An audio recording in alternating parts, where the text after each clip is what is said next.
Hello everyone, this is Dr. Hatisham working as an assistant professor in Sage University, Bhopal, and I have brought control structure in C language topic again. That is my part 8.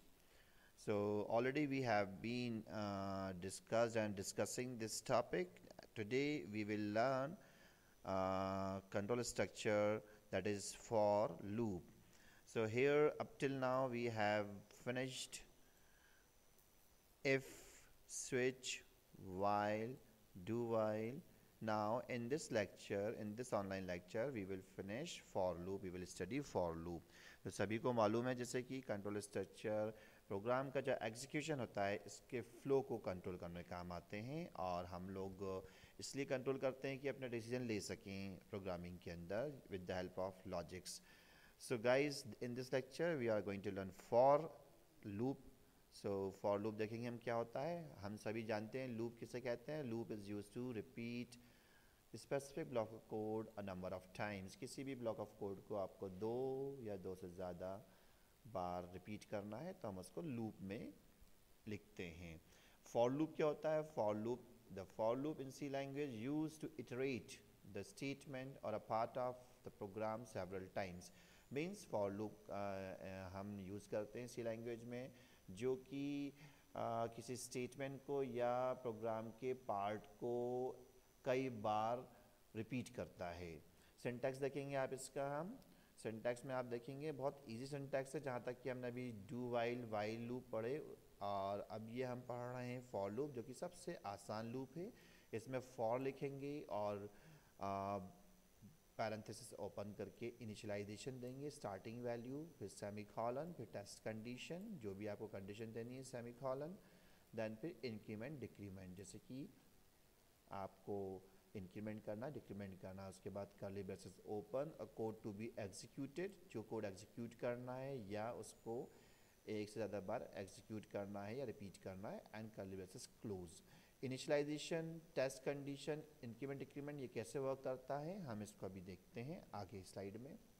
How for loop works. जो हमारे पास था the initialisation statement is executed only once. For loop में जो आपका initialisation statement है वो सिर्फ एक बार एग्जीक्यूट होगा, इसको याद रखिए. Then the test expression is evaluated. If the test expression is evaluated to false, the for loop is terminated. सभी को मालूम है कि फिर टेस्ट एक्सप्रेशन इवेल्युएट होगा. अगर वो फॉल्स होता है तो लूप नहीं रन होगा और अगर ट्रू होता है तो लूप की बॉडी एग्जीक्यूट होगी और साथ में आपका इंक्रीमेंट या डिक्रीमेंट जो भी आपने दिया है वो होगा. However, if the test expression is evaluated to true, statement inside the body of the for loop will be executed and the update expression is updated. यहाँ पर update बोला गया है इंक्रीमेंट या डिक्रीमेंट को.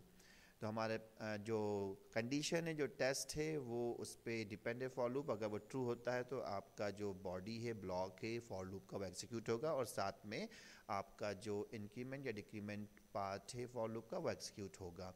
Again the test expression is evaluated if the condition is true. तो ये आपका सिंपल सा प्रोसेस है फॉर लूप का, फॉर लूप को रन होने में. तो this process goes on until the test expression is false. ये प्रोसेस जो आपका आप देख रहे हैं ये चलता रहता है जब तक कि आपकी जो टेस्ट एक्सप्रेशन है, जो कंडीशन दी हुई है, वो फॉल्स ना हो जाए. When the test expression is false the loop terminates. सभी को मालूम है जब कंडीशन फॉल्स होगी तो लूप नहीं चलेगा. इसको हम और अच्छे से प्रैक्टिकली समझते हैं एक प्रोग्राम के थ्रू और फ्लो डायग्राम के थ्रू. यहाँ पर हमने फ्लो डायग्राम दिया है. हमने जैसे कहा था कि इनिशियलाइजेशन एक्सप्रेशन एक बार एग्जीक्यूट होगा, फिर आपके बाद टेस्ट कंडीशन पे आ जाएगा फ्लो. कंडीशन अगर आपकी ट्रू होती है तो आपका बॉडी जो है लूप की वो एग्जीक्यूट होगी, जो भी कोड है, जो भी ब्लॉक ऑफ कोड्स हैं वो एग्जीक्यूट होंगे और फिर एक्सप्रेशन को अपडेट करेगा, इंक्रीमेंट करवाया है या डिक्रीमेंट करवाया है, और उसके बाद फिर ये एक्सप्रेशन के पास पहुंच जाएगा आपका फ्लो. फिर टेस्ट एक्सप्रेशन चेक करेगा, अगर ट्रू होता है तो फिर से ये बॉडी को एग्जीक्यूट करेगा, अपडेट को एक्सप्रेशन अपडेट एक्सप्रेशन को अपडेट करेगा. देन उसके बाद फिर टेस्ट एक्सप्रेशन पे पहुंच जाएगा. अगर ये टेस्ट और कंडीशन अगर फॉल्स होता है तो क्या होगा, ये फॉल्स के तरफ इसका कंट्रोल जाएगा एग्जीक्यूशन का और फिर ये आपका लूप से बाहर आ जाएगा ये। तो ये इस तरह से लूप ये रन करता है, इसका लॉजिक है, प्रोसेस है, इसको हम प्रोग्राम के थ्रू समझते हैं। Here I have given simple example, a program to print numbers from 1 to 10। हमने एक नंबर की सीरीज प्रिंट करी है स्टार्टिंग फ्रॉम 1 to 10। ये याद रखिएगा, इसका स्टार्टिंग वैल्यू 1 है। So here we have declared a variable of integer type I, और क्योंकि हमें वैल्यू प्रिंट करनी है 1 से तो हमने इसको इनिशियलाइज कर लिया 0, इनिशियल वैल्यू दे दी।